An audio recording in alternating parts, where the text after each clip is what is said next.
Siang hari ini saya akan melaksanakan diseminasi aksi nyata modul 1.4 masih dalam rangkaian pendidikan guru penggerak angkatan 9. Nggih, matur nuwun semuanya sudah ikut berpartisipasi dalam kegiatan saya hari ini. Jadi hari ini diseminasi aksi nyata saya adalah tentang menyebarkan pemahaman dan penerapan budaya positif.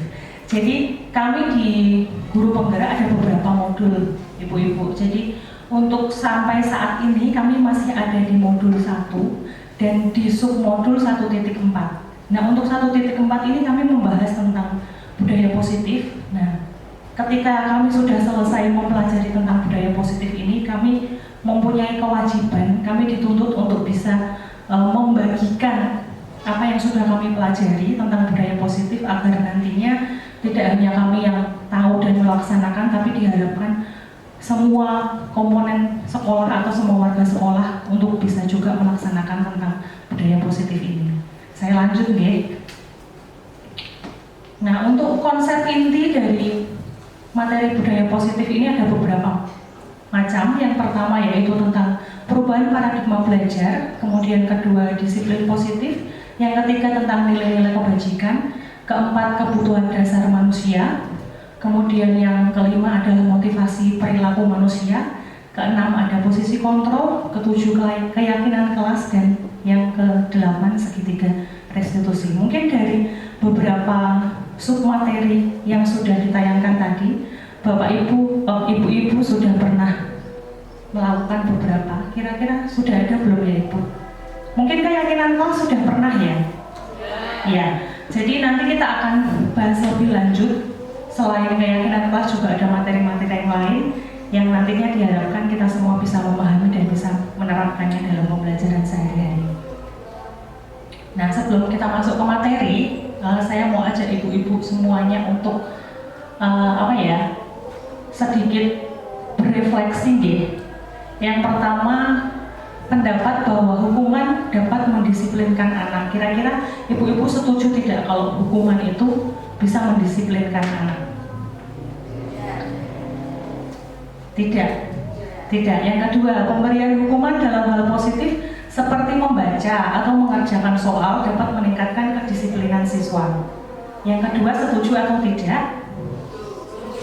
Setuju. Oke. Yang ketiga, memberikan penghargaan dapat meningkatkan motivasi belajar siswa.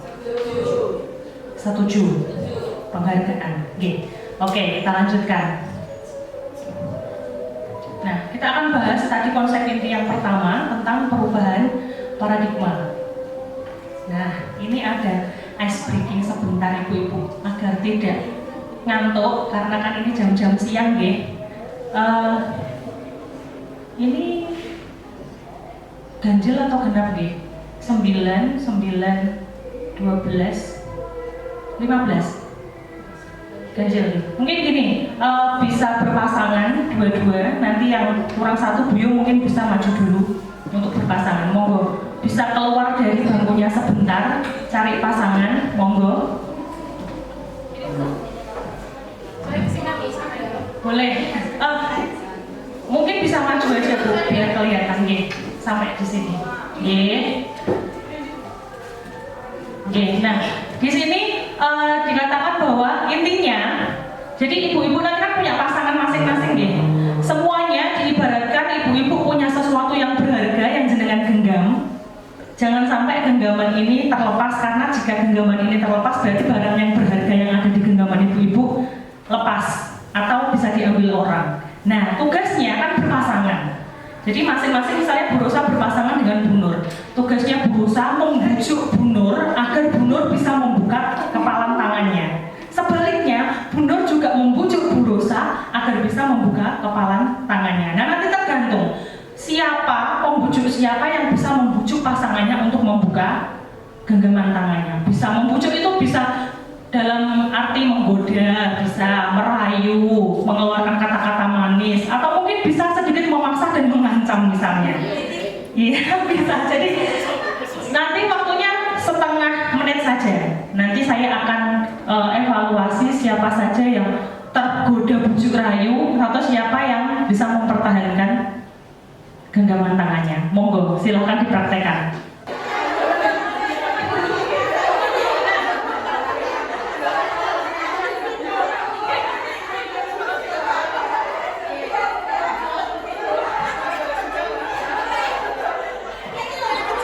Bujukan senioritas juga bisa ya, barang ya, serah. Siapa yang sudah terbuka? Ya.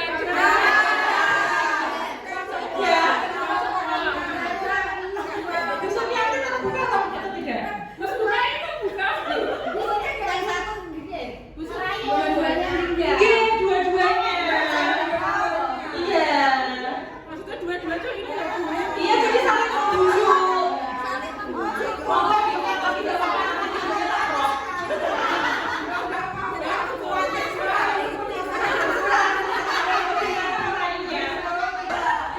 Monggo silakan, boleh bujuk rayunya senioritas boleh atau kalau sama saya, kalau pakai sahabat saya boleh.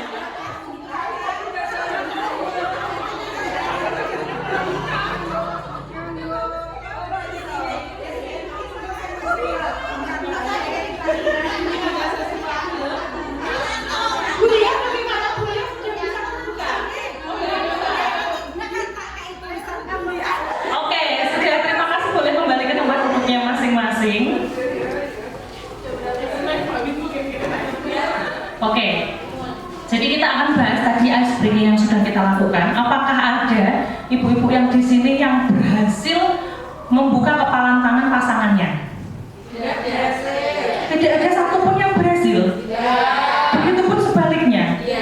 Kenapa kira-kira ibu-ibu kok tidak mau membuka genggaman tangannya?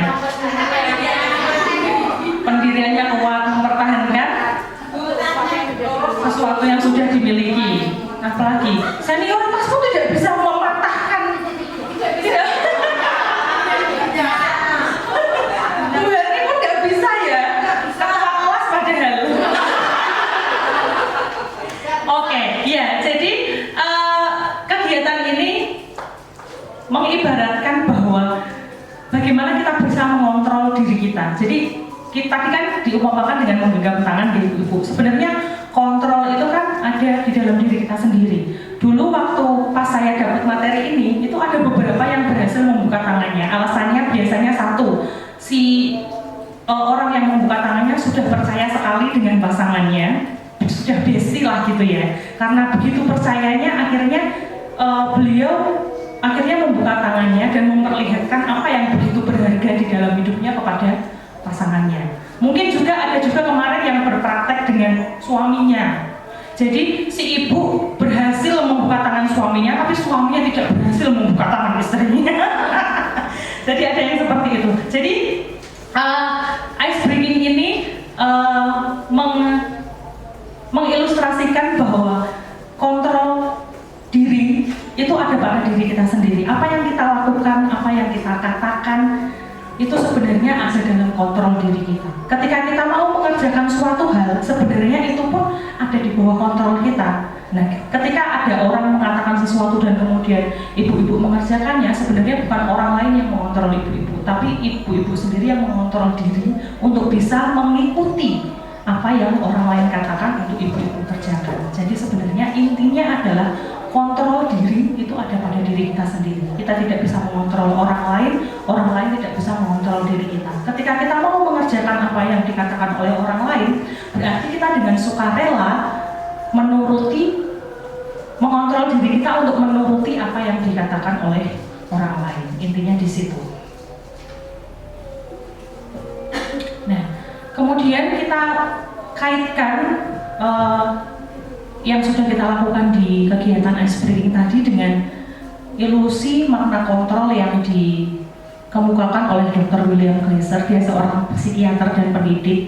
Jadi di dalam guru ketika mengajar atau melakukan pembelajaran di dalam kelas, itu ternyata ada beberapa ilusi makna yang seringkali kita salah memahami. Yang pertama, ilusi guru mengontrol murid. Jadi seringkali kita sebagai guru secara tidak langsung kita mendikte apa yang harus dikerjakan murid. Kamu harus begini, kamu tidak boleh begitu, kamu seharusnya begini. Jadi seolah-olah kita bisa mengontrol kehendak atau tindakan yang dilakukan oleh murid. Yang kedua, ilusi bahwa semua penguatan positif selalu efektif dan bermanfaat. Jadi penguatan positif misalnya, saya akan memberi kamu nilai bagus kalau kamu aktif. Itu sebenarnya penguatan positif. Tapi ketika itu dilakukan terus-menerus dengan iming-iming nilai bagus misalnya, dalam jangka panjang anak bisa tumbuh menjadi, nanti tidak ada tambahan nilai, saya tidak akan maju. Saya tidak akan aktif di kelas, saya tidak akan mengerjakan misalnya yang soal matematika, saya tidak akan mengerjakan maju ke depan karena saya tidak mendapat nilai yang tambahan misalnya. Jadi dari sini sebenarnya kita akan menggali bagaimana anak bisa melakukan hal positif tanpa harus diberi penguatan positif, tanpa harus diberi iming-iming dalam tanda kutip. Jadi tidak harus ada tambahan nilai kamu baru maju, tidak harus ada tambahan nilai kamu baru aktif, tapi ada motivasi intrinsik, motivasi internal, motivasi dari dalam diri siswa untuk mengerjakan hal yang baik tanpa ada iming-iming sesuatu. Kemudian ilusi yang ketiga adalah ilusi bahwa kritik membuat orang merasa bersalah dapat menguatkan karakter. Jadi terkadang seperti yang sudah saya pelajari di modul sebelumnya, ada ilustrasi video bahwa ada anak terlambat. Kemudian ada seorang guru yang menegur dengan kata-kata, kamu kenapa terlambat terus? Kalau kamu terlambat terus, ibu kepala sekolah nanti yang menegur ibu. Kamu tidak kasihan pada ibu kalau ibu ditegur terus oleh kepala sekolah. Jadi ibaratnya kita menaruh rasa bersalah kepada si anak. Ketika diberikan pernyataan seperti itu kan berarti, oh berarti karena aku, ibu guruku ini jadi di mata ibu kepala sekolah jadi orang yang bersalah. Berarti aku tidak akan mengulanginya lagi. Mungkin itu sesuatu yang positif ya ibu-ibu, tapi kemudian kalau jangka panjang, kalau dia merasa itu tidak merugikan orang lain, dia tidak mau melakukan hal yang positif. Jadi dia tidak mau melakukan hal positif untuk dirinya sendiri, tapi motivasinya adalah orang lain. Selama orang lain tidak berkaitan dengan hal ini, mungkin dia tidak akan mau melakukannya. Seperti itu. Yang terakhir, ilusi bahwa orang dewasa memiliki hak untuk memaksa. Ini mungkin sering kita lakukan dengan ketidaksengajaan ya, karena mungkin kita merasa usia kita lebih banyak, pengalaman kita juga lebih banyak, jadi kita secara tidak langsung atau mungkin secara langsung kita menganggap bahwa diri kita, bahwa seorang guru bisa memiliki hak untuk memaksa anak. Itu sebenarnya juga ilusi makna yang disampaikan oleh Dr. William Glasser. Selanjutnya, nah ini tadi penjelasannya ya sudah kita bahas, kita lanjut saja.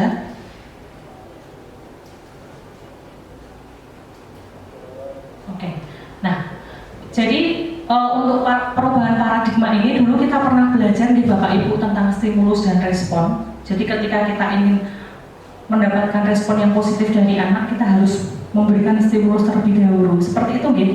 Waktu itu kita belajar dulu waktu di dalam dulu kan seperti itu. Nah ternyata saat ini sudah bergeser paradigmanya Bapak Ibu. Jadi kalau yang dulu adalah stimulus respon, sekarang mulai diubah menjadi pendekatan teori kontrol. Kenapa kok tadinya stimulus respon kan sudah dianggap bagus gitu Bapak Ibu. Ternyata ketika dikaji lagi masih ada kelemahan-kelemahan yang ada di teori stimulus respon, kemudian akan diperbaharui yang sekarang ini menjadi pendekatan teori kontrol. Perbedaannya kita bisa lihat dari tabel di depan, kalau stimulus respon, realitas bahwa kebutuhan kita itu sama, sedangkan teori kontrol kebutuhan kita berbeda. Seperti tadi guru dan murid, guru kebutuhannya ingin materinya selesai, ingin setiap anak memahami materi yang diajarkan, tapi kebutuhan siswa belum tentu sama dengan kita. Mungkin ada yang memang ingin menambah ilmunya, belajar, menuntaskan pendidikan, tapi yang lain bagaimana? Apakah sama? Belum tentu sama, gitu. Kemudian yang kedua, semua orang melihat hal yang sama. Yang teori kontrol, setiap orang memiliki gambaran yang berbeda, sama halnya dengan realitas kebutuhan yang tadi. Kemudian stimulus respon, kita mencoba mengubah orang.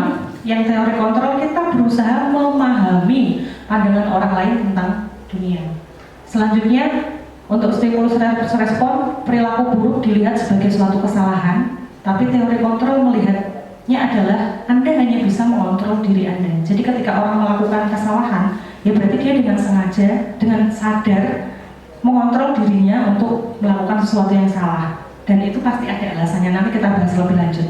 Selanjutnya, orang lain bisa mengontrol saya untuk stimulus respon, karena tadi ketika kita menginginkan respon, kita kemudian memberikan stimulus. Makanya di sini kata-katanya orang lain bisa mengontrol saya, tapi di teori kontrol mengatakan Anda tidak bisa mengontrol orang lain. Termasuk juga pemaksaan ada saat bujukan gagal. Jadi ketika bujukan gagal diganti dengan pemaksaan, itu kalau di stimulus respon. Kalau di teori kontrol tadi Anda tidak bisa mengontrol orang lain, karena ketika orang lain memutuskan untuk menuruti kata-kata jenengan, berarti dia sendiri yang mengontrol dirinya untuk menuruti kata-kata dari gurunya. Yang terakhir adalah stimulus respon, model berpikirnya menang kalah. Jadi kalau kita berhasil mengontrol murid menuruti kita, berarti kita yang menang, siswa yang kalah. Tapi kemudian kalau teori kontrol, model berpikirnya menang-menang. Jadi ketika kita menginginkan sesuatu untuk dikerjakan pada murid, kita bisa memberikan penjelasan agar akhirnya si anak mulai memahami pola pikir yang kita inginkan. Akhirnya, oh berarti saya harus mengerjakan itu karena untuk kebaikan diri saya sendiri, untuk masa depan saya, untuk nilai saya bagus. Kalau nilai saya bagus, saya bisa masuk ke perguruan tinggi misalnya, atau kalau tidak lanjut sekolah, saya bisa pakai itu untuk bekal saya untuk kemudian terjun di dunia kerja. Seperti itu. Kita lanjutkan. Kita akan bahas disiplin positif. Nah, kata disiplin bukan hal yang baru ya untuk dunia pendidikan. Jadi kata akar katanya menurut Diane Gosen dari bukunya gimana bacanya kan? Restructuring School Discipline. Restructuring School Discipline. Itu disiplin berasal dari bahasa Latin disiplina, yang artinya belajar. Jadi akar kata disciple atau murid itu untuk menjadi seorang murid atau pengikut, seseorang harus paham betul alasan mengapa mereka mengikuti suatu aliran atau ajaran tertentu, sehingga motivasi yang terbangun adalah motivasi intrinsik. Ini yang perlu kita garis bawahi. Jadi kalau biasanya kita menerapkan disiplin di sekolah hanya satu arah, kamu harus begini, kamu harus begitu, kamu tidak boleh begini, kamu tidak boleh begitu. Nah, melalui materi kali ini kita belajar bahwa ketika murid melakukan sesuatu yang berhubungan dengan disiplin, alangkah lebih baiknya kalau murid melakukan itu bukan karena tidak ingin dimarahi, tidak ingin mendapatkan hukuman, tapi dari motivasi dirinya sendiri. Ada motivasi intrinsik. Bagaimana caranya nanti kita bahas lebih lanjut.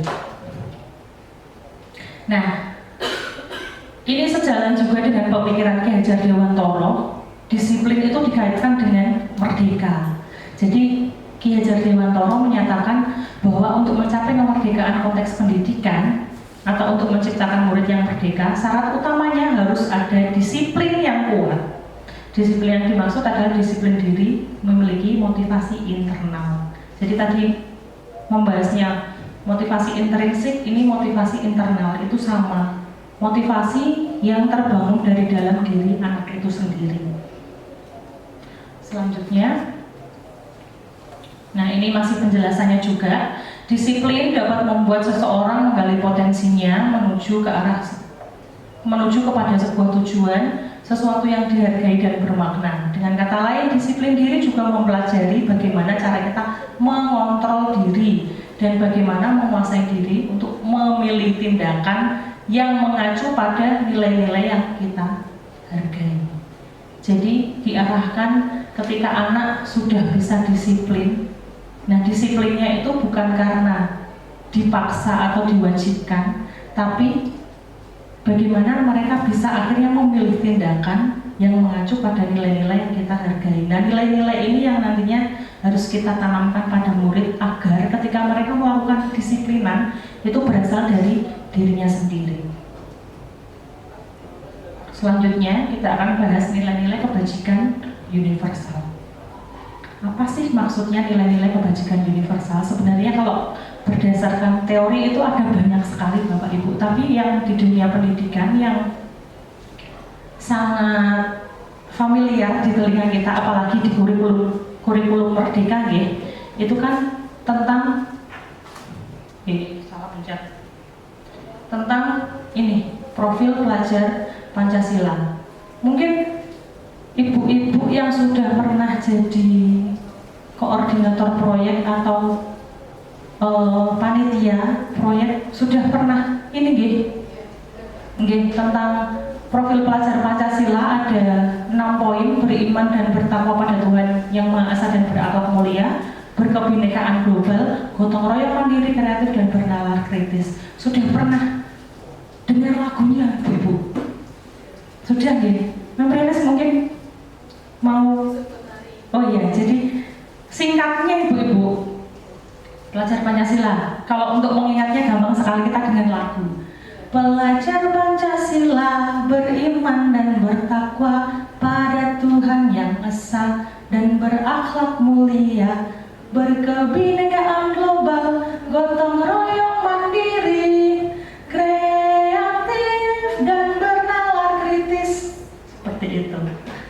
Jadi biar kita sama-sama hafal, karena kan kita tahun-tahun ke depan juga akan melakukan proyek nih Bapak Ibu. Tahun depan sudah mulai kelas 10, 11, 12 semua sudah melakukan proyek. Jadi daripada nanti kita yang tidak tahu profil pelajar Pancasila apa, jadi kita bisa belajar bersama-sama. Mungkin bisa diikuti sama-sama gitu Ibu, biar nggak ngantuk. Kita nyanyi sama-sama. Sekali lagi ya, saya ulang dulu. Pelajar Pancasila beriman dan bertakwa pada Tuhan Yang Esa dan berakhlak mulia, berkebinekaan global, gotong royong, mandiri, kreatif, dan bernalar kritis. Sekali lagi ibu-ibu sendiri ya, 1, 2, 3. Pelajar Pancasila beriman dan bertakwa pada Tuhan Yang Esa dan berakhlak mulia, berkebinekaan global, gotong royong, mandiri, kreatif, dan bernalar kritis. Oke, tepuk tangan untuk ibu-ibu semuanya. Luar biasa, berarti gampang sekali untuk ibu-ibu belajar lagu baru ya. Oke, jadi akarnya, karakter yang harus dimiliki oleh siswa ketika siswa itu kemudian lulus dari jenjang pendidikan, yang diharapkan adalah siswa memiliki ke-6 karakter ini, dari mulai beriman dan bertakwa sampai ke bernalar kritis. Nah, inilah yang menjadi tanggung jawab kita untuk menanamkan semua karakter ini, Bapak Ibu. Oke, tugas kita sama-sama, nggih. Oke, selanjutnya masuk ke teori motivasi, hukuman dan penghargaan, serta restitusi. Nah, untuk motivasi, jadi kita semua sudah tahu ya, kalau motivasi merupakan dorongan yang timbul pada diri seseorang secara sadar atau tidak sadar untuk melakukan suatu tindakan dengan tujuan tertentu. Jadi, bukan karena disuruh, bukan karena dipaksa, bukan karena diancam, tapi itu muncul dari dalam diri kita sendiri untuk melakukan sesuatu. Selanjutnya, teori motivasi perilaku manusia. Jadi menurut Diana Goshen dalam bukunya tadi, Restructuring School Discipline, ada beberapa teori motivasi perilaku manusia. Yang pertama, mereka melakukan sesuatu untuk menghindari ketidaknyamanan atau hukuman. Seperti tadi, misalnya saya ngerjakan tugas karena takut dimarahi gurunya atau takut nilainya dikurangi misalnya. Kemudian yang kedua, mereka melakukan sesuatu dengan alasan untuk mendapatkan imbalan atau penghargaan. Tadi misalnya, kalau kamu maju, kamu akan saya beri nilai tambahan. Berarti itu dia melakukan sesuatu untuk mendapatkan imbalan. Atau misalnya melakukan sesuatu di kelas yang disuruh oleh gurunya. Setelah itu kemudian misalnya gurunya memberikan penghargaan berupa pujian misalnya. Ada anak yang kemudian haus penghargaan, makanya dia melakukan sesuatu untuk mendapatkan pujian tersebut. Makanya mungkin sering kita hadapi, sering kita temui bahwa ada anak-anak yang suka cari perhatian. Nah, karena mereka mengincar apa ya, ini tadi, mendapatkan imbalan atau penghargaan dari gurunya. Ya, kemudian yang teori yang ketiga, seseorang melakukan suatu hal untuk menjadi orang yang mereka inginkan dan menghargai diri sendiri dengan nilai-nilai yang mereka percaya. Nah, ini yang ketiga, ini yang kita harapkan. Jadi ketika anak mengerjakan tugas, anak tidak terlambat, anak patuh kepada gurunya, itu bukan karena menghindari hukuman, bukan karena ingin dipuji atau mendapatkan imbalan dan penghargaan, tapi dia sadar dari dalam dirinya sendiri bahwa dia menghargai dirinya sendiri, makanya dia berbuat sesuatu yang positif. Kemudian dia punya prinsip, yang prinsip itu harus dia hidupi, makanya dia mengerjakan hal yang positif. Nah, ini yang kita harapkan untuk bisa dikerjakan oleh anak-anak kita. Nah, kalau dua ini tadi, menghindari ketidaknyamanan atau hukuman dan mengharapkan imbalan atau penghargaan, ini kan motivasinya masih eksternal. Sedangkan yang ketiga, ini adalah motivasi internal. Nah, ini yang akan kita usahakan untuk bisa dilaksanakan. Selanjutnya, konsep disiplin dengan identitas gagal. Jadi tadi kan kita bahas tentang hukuman dan penghargaan. Ternyata penghargaan itu tidak selamanya positif, ibu-ibu. Kalau hukuman sudah jelas ya, kita semua setuju nggih. Kalau hukuman itu tidak baik, hukuman itu tidak selamanya bisa mendisiplinkan siswa, setuju nggih. Nah, ternyata itu pun berlaku untuk penghargaan. Ternyata tidak selamanya penghargaan itu bersifat positif, karena tidak efektif, karena dapat merusak hubungan atau sifat iri. Jadi misalnya seperti ini, ketika di kelas ada anak yang kita tahu paling pintar misalnya. Anak yang paling pintar ini sering dimintai tolong atau sering diminta guru melakukan sesuatu. Itu menimbulkan sifat iri dan dapat merusak hubungan. Merusak hubungan ini maksudnya merusak hubungan antar teman. Nah, ketika anak-anak lain yang dalam tanda kutip merasa tidak dispesialkan, itu kemudian akan berlaku hal yang negatif dengan cara ini tadi, rusaknya hubungan. Dia dengan anak yang dispesialkan pasti akan hubungannya akan berbeda, pasti renggang, karena ini si anak yang diberi keistimewaan oleh guru dan saya tidak. Pasti di dalam kelas ada suasana seperti itu. Kemudian mematikan kreativitas murid. Jadi kalau ada anak yang tadi dianggap spesial, kemudian kan berarti sering diberikan tugas, sering dimintai tolong dan seterusnya. Kemudian anak-anak lain akan secara tidak langsung mati kreativitasnya karena apa? Halah, aku gawe koyo ngene wae, pasti nggak dianggap kok, yang disuruh pasti si anak spesial. Nah, itu secara tidak langsung bisa mematikan kreativitas. Kemudian menghukum dengan sistem ranking. Jadi misalnya ada anak yang selalu mendapatkan ranking 1 di kelas. Kemudian pasti kalau anak yang dapat ranking 1, secara tidak langsung perlakuan kita kan pasti beda. Jadi itu juga bisa sebenarnya hubungannya dengan sini. Jadi merusak hubungan si anak yang ranking 1 itu tadi dengan anak yang lain, karena mereka merasa pasti yang diistimewakan anak yang ranking 1. Kemudian merampas hak menghargai diri sendiri ya tadi, karena dia tidak merasa diistimewakan, tidak merasa diberi sesuatu hal yang berbeda, makanya akhirnya dia juga tidak bisa menghargai karyanya sendiri. Seperti itu. Nah, ini kutipan dari Alfikon. Hukuman dan penghargaan adalah cara mengontrol perilaku seseorang yang menghancurkan potensi untuk pembelajaran yang sesungguhnya. Jadi sebenarnya seperti apa yang harus kita kerjakan? Kita pelajari lebih lanjut nanti Bapak Ibu, karena masih ada beberapa lagi. Nah, ini perbedaannya antara hukuman, konsekuensi, dan restitusi. Nanti ujungnya kita akan bahas ini, tapi kita akan lihat dulu. Jika hukuman itu masuk ke identitas gagal, kemudian konsekuensi dan restitusi itu masuk ke identitas sukses. Tapi ada perbedaannya juga. Untuk hukuman itu biasanya sesuatu yang menyakitkan harus terjadi karena dihukum, hukuman fisik atau mungkin misalnya hukuman dengan menulis remedial sebanyak 50 kali misalnya atau 10 kali. Itu kan berarti ada sesuatu yang menyakitkan yang terjadi. Kalau konsekuensi itu memang sesuatu seharusnya terjadi akibat dari tindakan yang sudah dilakukan. Nah, sedangkan restitusi merupakan pilihan. Jadi di restitusi ini nanti ada beberapa solusi yang diberikan alternatif untuk dipilih mana yang akhirnya dikerjakan.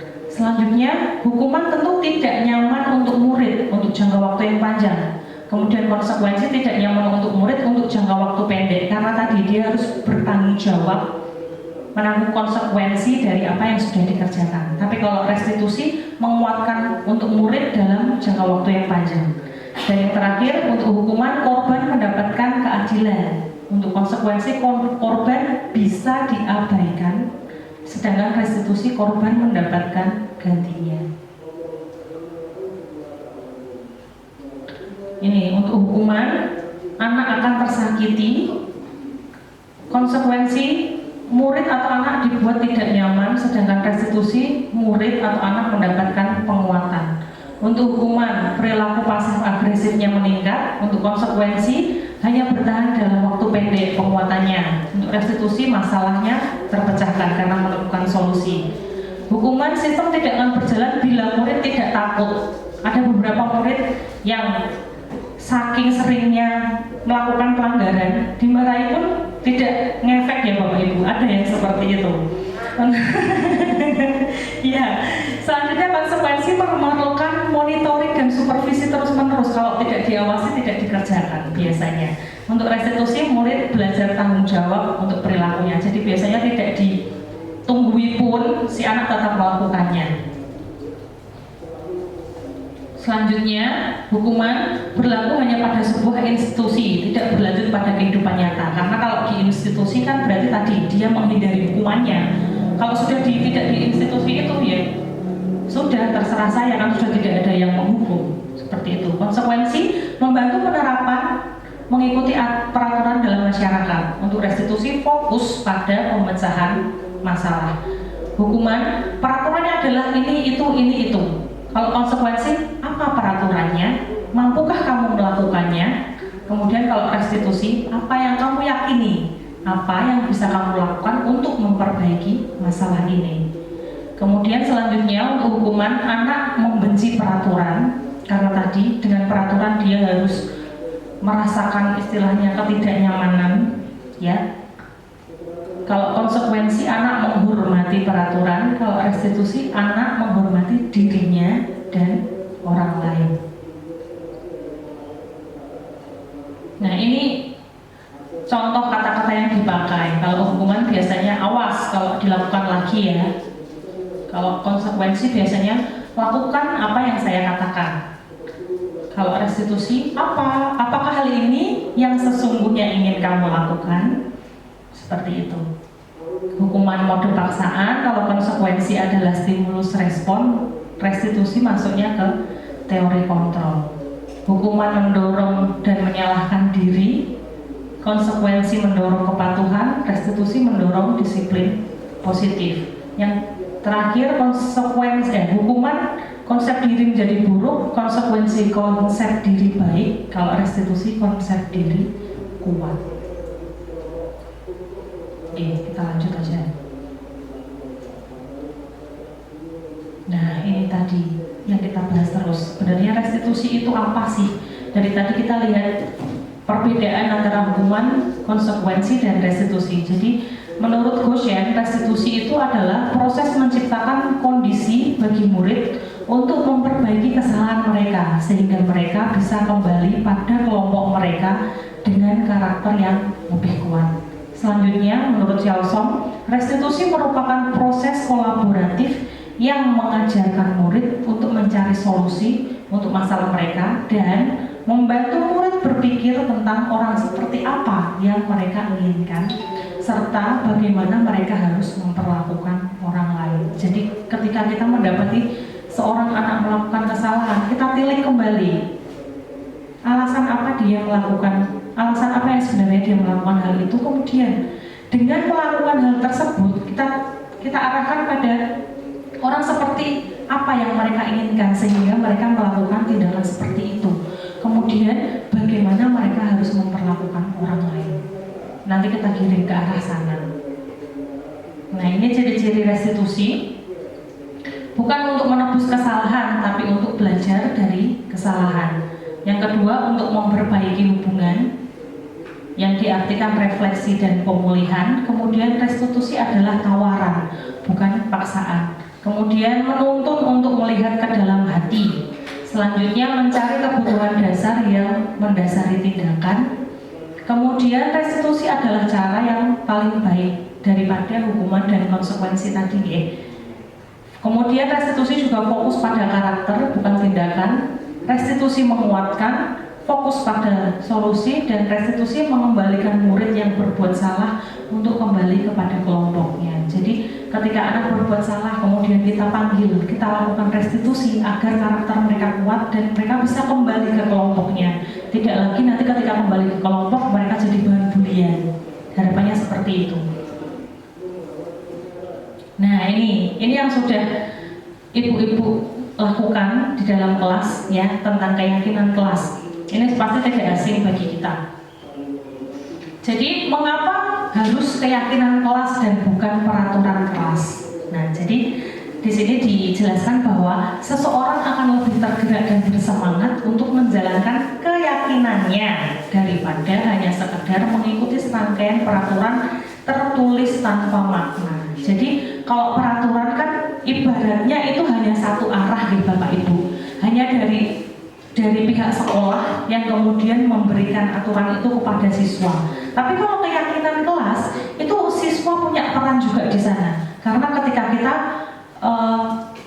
menyusun kesepakatan kelas atau keyakinan kelas itu murid dilibatkan. Jadi murid akan lebih merasa memiliki itu sehingga ketika mereka melakukan akan lebih sukarela daripada hanya sebuah peraturan. Nah, jadi sebenarnya keyakinan kelas itu berakar dari peraturan kelas juga. Tapi peraturan kelas yang dibuat dengan dua arah.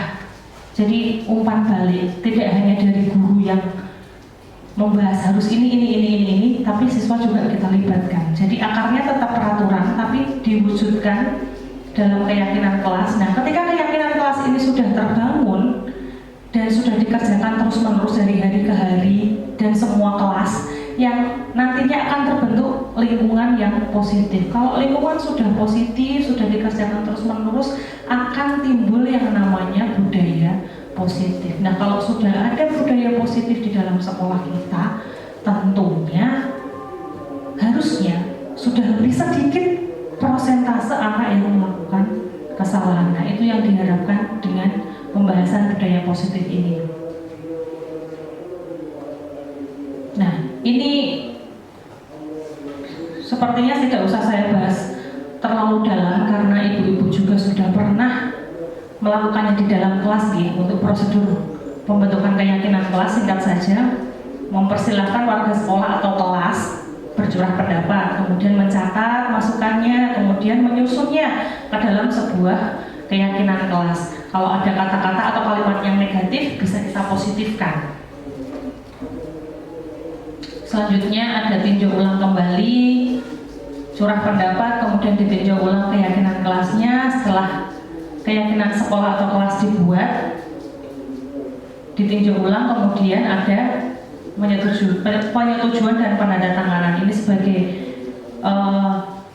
tanda saja bahwa kita semua menyepakati keyakinan kelas yang sudah dibuat. Dan selanjutnya tinggal ditaruh di tempat-tempat yang mudah terlihat agar setiap hari atau setiap saat bisa terlihat dan terbaca. Nah, ini tentang kebutuhan dasar manusia. Ini kemarin selentingan-selentingan pernah saya bahas juga di dalam ruang guru. Jadi sebenarnya ketika seorang anak melakukan kesalahan, ini biasanya guru BKG yang menggali kenapa sih si anak ini melakukan hal ini atau hal itu. Nah, biasanya kan ada yang ternyata latar belakangnya keluarganya tidak harmonis misalnya, atau ternyata dia di rumah sudah tidak ada orang tuanya tapi hanya ikut dengan mbahnya misalnya. Pasti kan ada hal yang melatar belakangi. Nah, itu sebenarnya akarnya bisa kita tarik. Itu ternyata ada lima kebutuhan dasar manusia. Nah, mungkin dari 5 kebutuhan inilah yang tidak terpenuhi oleh siswa, makanya dia melakukan tindakan yang dia harapkan bisa memenuhi kebutuhannya. Kebutuhan yang pertama tentang bertahan hidup atau survival. Yang kedua, kebutuhan kasih sayang dan rasa diterima, atau kalau bahasanya memory list itu love and belonging. Kemudian ada kebebasan atau freedom, bahasanya Bu Ida juga ya, kesenangan, fun, kemudian penguasaan adalah power.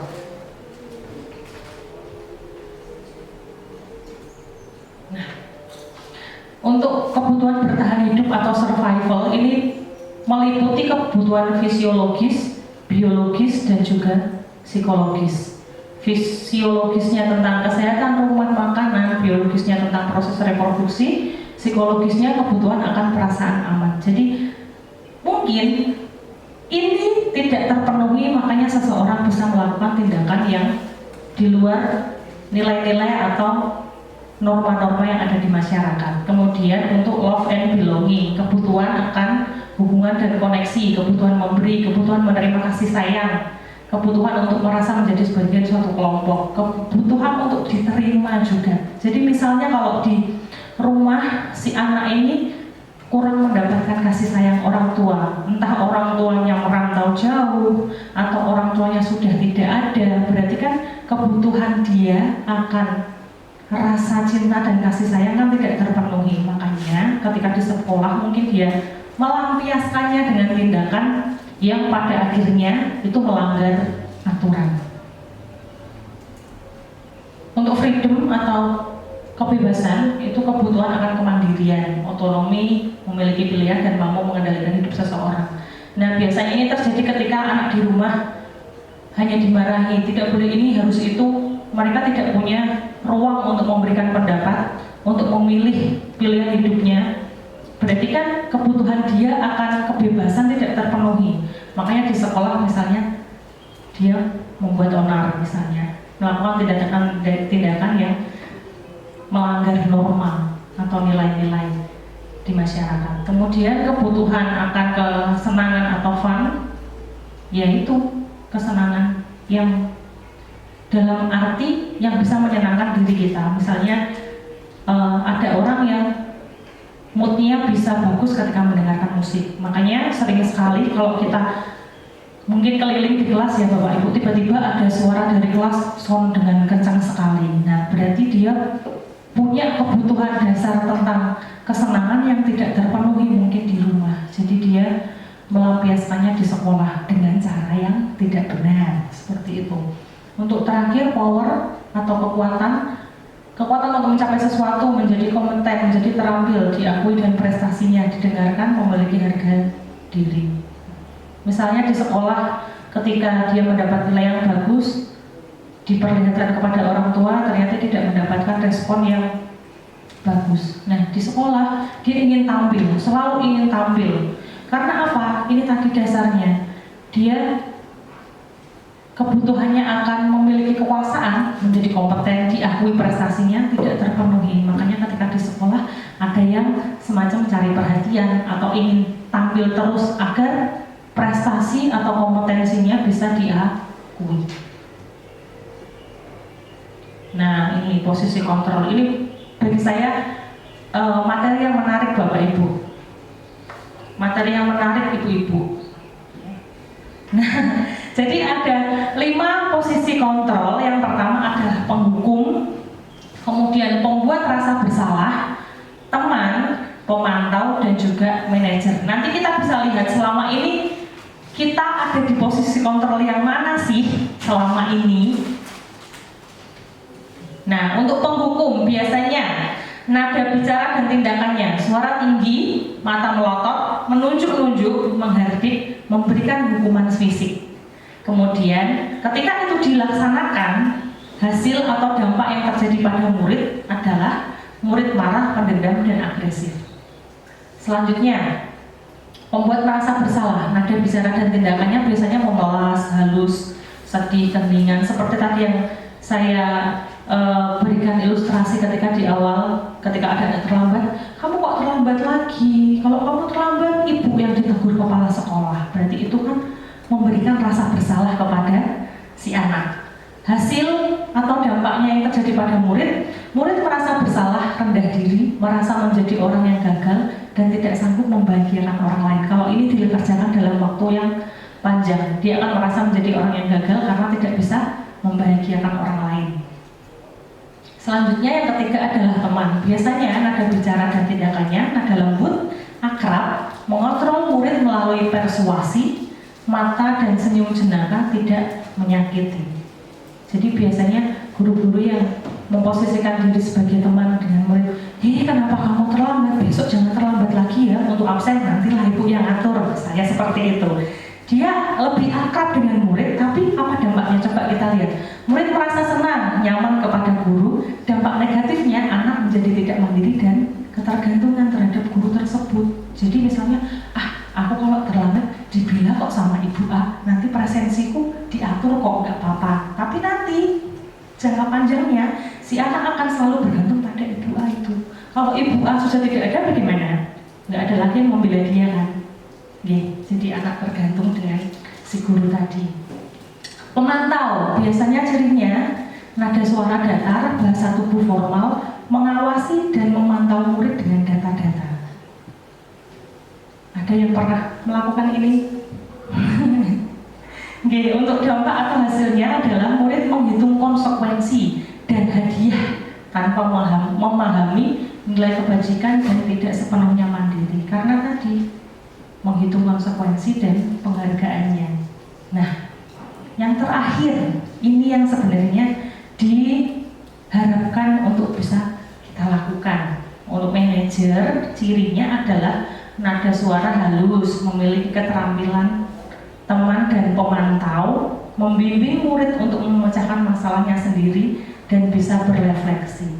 Untuk hasilnya, murid bisa memecahkan masalah, tercipta identitas positif, mandiri, percaya diri, dan memiliki watak dan karakter. Sampai di sini dulu Bapak Ibu. Sampai di sini Ibu-ibu mungkin ada yang ingin mengkonfirmasi, bertanya atau berpendapat, monggo saya persilahkan.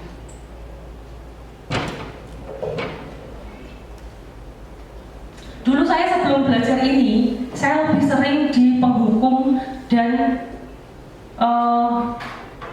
pembuat merasa bersalah.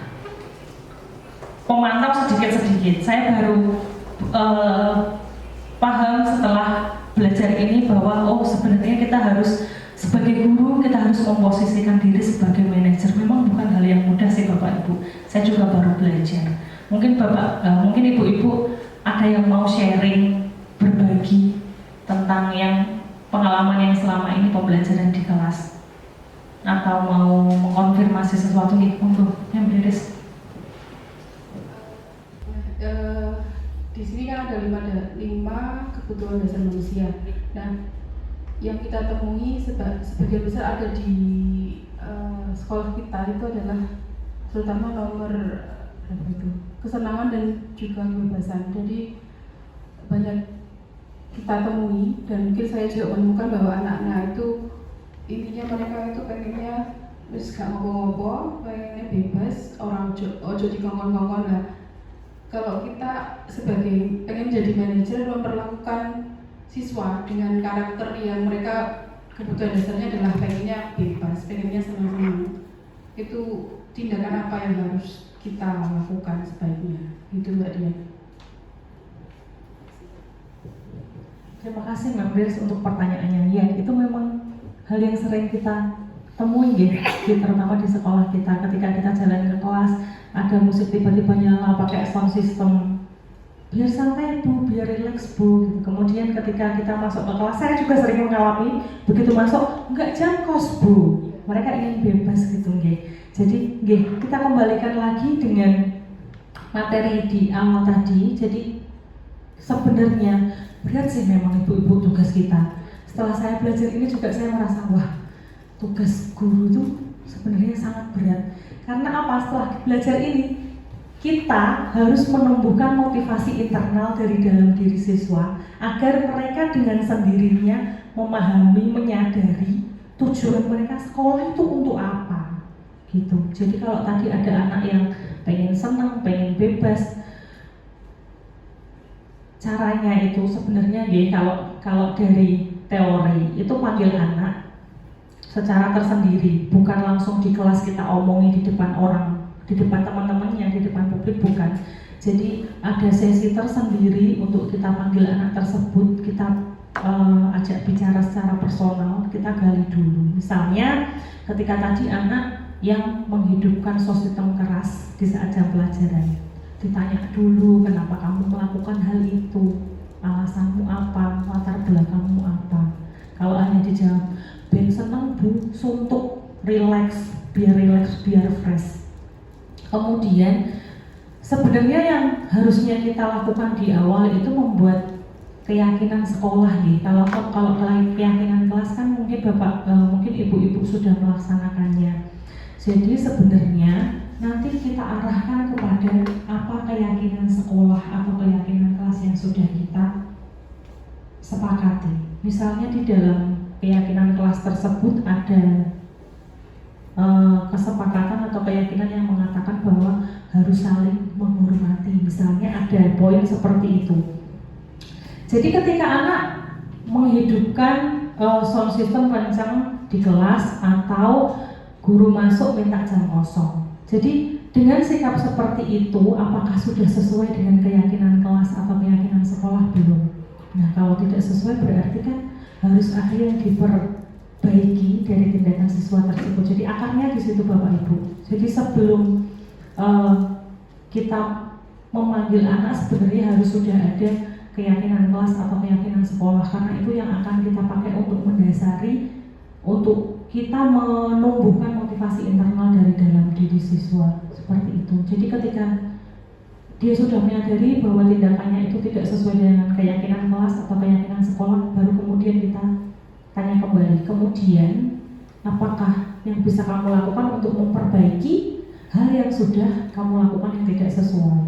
Nah, memang itu hal yang tidak mudah, apalagi dengan anak-anak kita yang kita sudah temui setiap hari karakternya seperti itu. Nah, oleh karena itu mari belajar pelan-pelan deh Bapak Ibu untuk mewujudkan budaya positif ini di sekolah. Nanti saya akan memutarkan video yang sudah saya buat contoh ketika kita melaksanakan restitusi kepada siswa, bagaimana ketika anak melakukan kesalahan. Ada lagi mungkin Bapak Ibu, Ibu-ibu. Kita lanjut ya. Tadi yang jawab kan baru saya ya. Selama ini yang kita kerjakan di kelas. Jadi berdasarkan 5 posisi kontrol tadi, ada yang pertama penghukum, kedua pembuat merasa bersalah, ketiga teman, keempat pemantau, kelima manajer. Kira-kira yang sudah sering kita lakukan sebelum ini, itu kira-kira yang mana Ibu-ibu? Penghukum, pemantau. Adakah yang sudah melakukan manajer? Saya juga belum sebelum belajar materi ini. Nah, ini sudah materi akhir Ibu-ibu. Materi akhir ya, bukan slide akhir. Jadi segitiga restitusi sebenarnya apa sih? Segitiga restitusi itu adalah suatu proses dialog yang dijalankan oleh guru atau orang tua yang mandiri dan bertanggung jawab. Nah, ini proses atau tahapannya dari segitiga restitusi. Yang pertama adalah menstabilkan identitas. Yang kedua menanyakan keyakinan. Yang ketiga adalah validasi tindakan yang salah. Oke, menstabilkan identitas. Tujuannya untuk mengembalikan identitas positif pada anak setelah merasa gagal karena berbuat salah. Kalimat yang biasanya dipakai adalah seperti ini.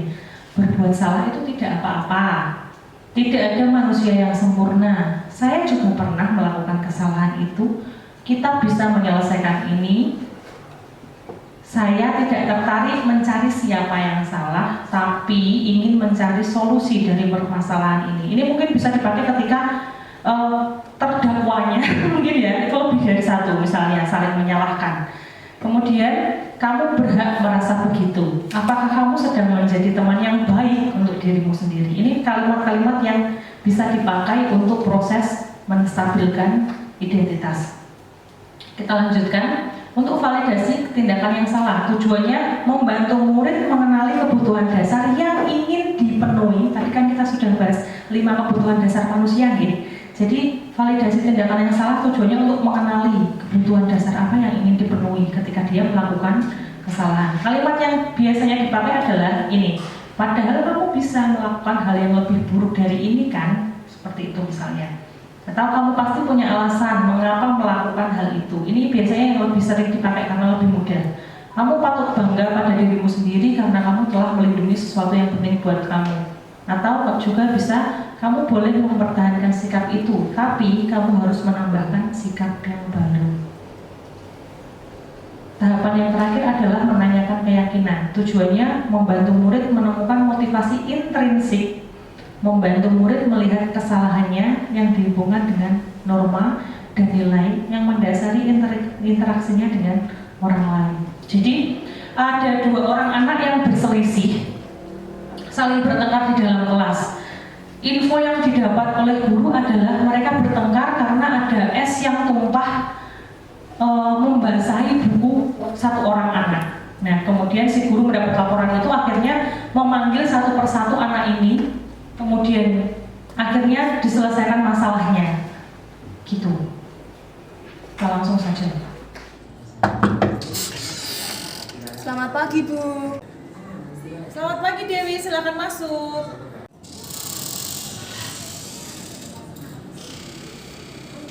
Silakan duduk Dewi.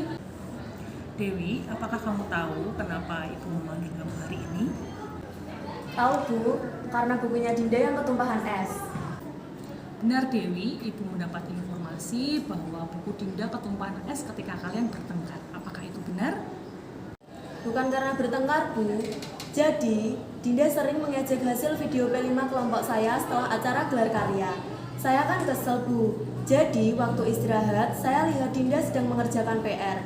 Karena saya masih sebel, saya sengaja menyenggol mejanya. Saya tidak tahu kalau di atas mejanya ada es. Akhirnya ya jadi bertengkar, Bu.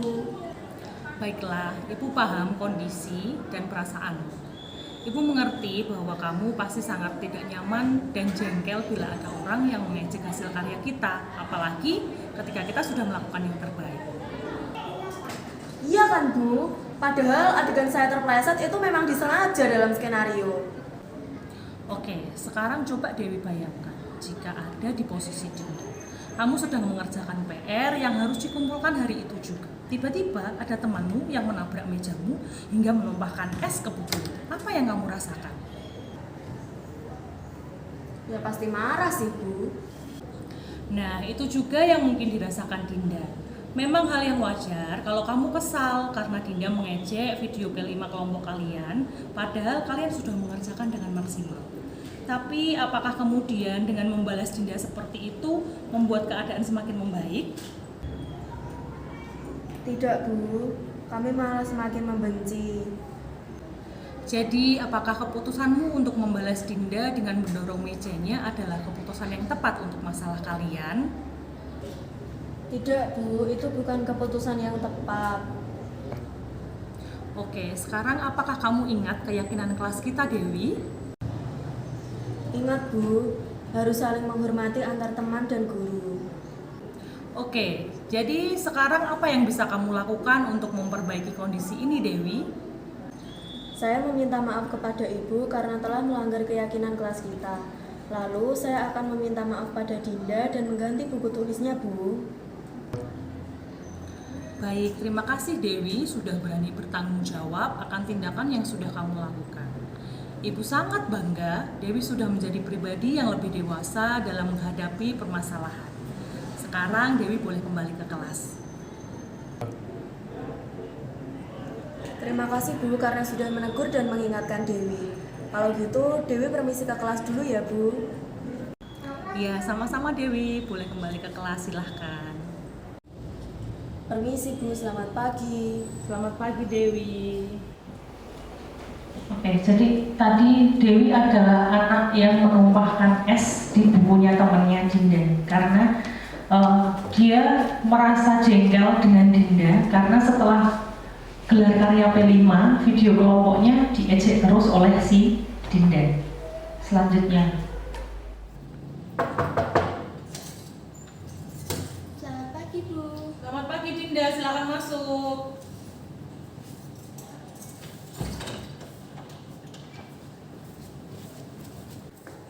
Silakan duduk Dinda. Terima kasih Bu. Dinda, apakah kamu tahu mengapa ibu memanggil kamu hari ini? Tahu Bu, karena buku saya yang ketumpahan es kan Bu? Benar sekali Dinda, ibu mendapat informasi bahwa kamu bertengkar dengan Dewi sehingga ada kejadian es tumpah di bukumu. Apakah itu benar Dinda? Sebenarnya bukan begitu Bu. Jadi sebenarnya apa yang terjadi Dinda? Sebenarnya awalnya Dewi marah sama saya Bu. Lalu apa yang membuat Dewi tiba-tiba marah sama kamu Dinda? Karena saya mengajak video P5 kelompok Dewi kan Bu. Tapi itu kan cuma bercanda. Baik, ibu yakin kamu pasti punya alasan melakukannya kan Dinda? Saya sebenarnya iri dengan kelompok Dewi Bu. Karena hasil videonya bagus. Kelompok saya nggak sebagus kelompok Dewi. Oke, ibu paham kondisi dan perasaan yang kamu alami. Memang bukan hal yang menyenangkan bila melihat hasil karya kelompok lain lebih baik dari hasil kita. Apalagi jika kita sudah melakukan yang sangat maksimal yang bisa kita kerjakan. Iya Bu, jadi kecewa dengan diri sendiri. Tapi malu mengakuinya Bu. Jadi menurut kamu apakah meluapkan kekecewaan dengan cara mengejek kelompok Dewi adalah hal yang benar Dinda? Tidak Bu. Oke, jadi apakah kamu bersedia memperbaiki keadaan ini Dinda? Bersedia Bu. Kira-kira apa yang bisa kamu lakukan untuk memperbaiki masalah ini Dinda? Saya minta maaf Bu karena sudah membuat suasana kelas menjadi tidak nyaman. Lalu saya akan minta maaf pada Dewi dan berjanji akan lebih menghargai teman dan guru seperti keyakinan kelas kita. Baik, terima kasih Dinda sudah mau mengakui kesalahan dan bertanggung jawab akan tindakan yang sudah kamu lakukan. Ibu sangat bangga dengan kamu Dinda. Sekarang Ibu akan memanggil Dewi dan Dinda bisa melakukan hal seperti yang sudah kamu katakan tadi ya. Baik Bu.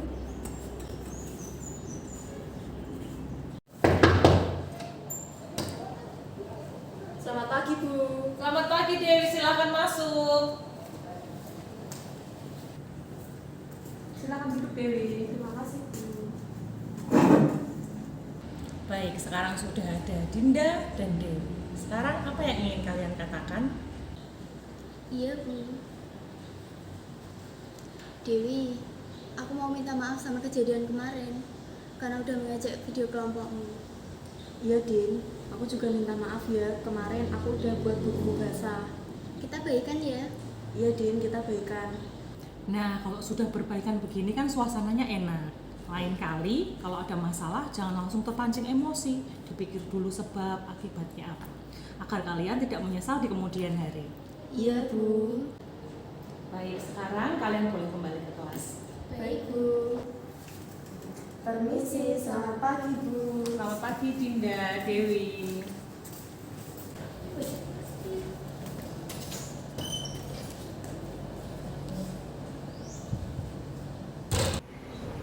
ya tadi contoh nih Bapak Ibu, segelintir contoh baru kecil saja karena mungkin kita mendapati kasus yang berbeda. Jadi kita bisa menggunakan kalimat yang berbeda yang intinya sama. Jadi untuk mencari solusi dari kesalahan yang sudah dilakukan anak, jangan kita yang kemudian mendikte anak kamu harus begini, kamu tidak boleh begitu, tapi kita menggali ke anak dulu. Kita mengarahkan anak untuk menyadari dahulu kesalahannya, kemudian apakah kesalahan tersebut sesuai dengan keyakinan kelas atau keyakinan sekolah, atau paling tidak sesuai dengan norma-norma atau nilai yang kita percaya di masyarakat. Kemudian setelah itu, setelah anak bisa menyadari bahwa dia sudah melakukan kesalahan, kita tawarkan kepada siswa, bukan kita tawarkan, kita ajar mereka untuk mencari solusi sendiri. Kira-kira ketika mereka sudah berbuat salah seperti itu, hal apa yang bisa mereka kerjakan untuk memperbaiki masalah yang sudah mereka lakukan. Nah, itu yang diharapkan setelah kita mempelajari hal ini, dan saya juga akan belajar. Kita belajar sama-sama nih, Bu-ibu, agar kita bisa sama-sama menciptakan budaya positif di sekolah. Oke. Nah, sudah berakhir sesi diseminasi aksi nyata saya siang ini. Terima kasih untuk ibu-ibu semua yang sudah meluangkan waktunya. Dan untuk selanjutnya, mari sama-sama kita belajar dan mengerjakan hal-hal yang sudah kita pelajari tadi sebagai budaya positif di sekolah. Oke. Terima kasih, sekian dari saya. Selamat siang dan terima kasih untuk perhatiannya.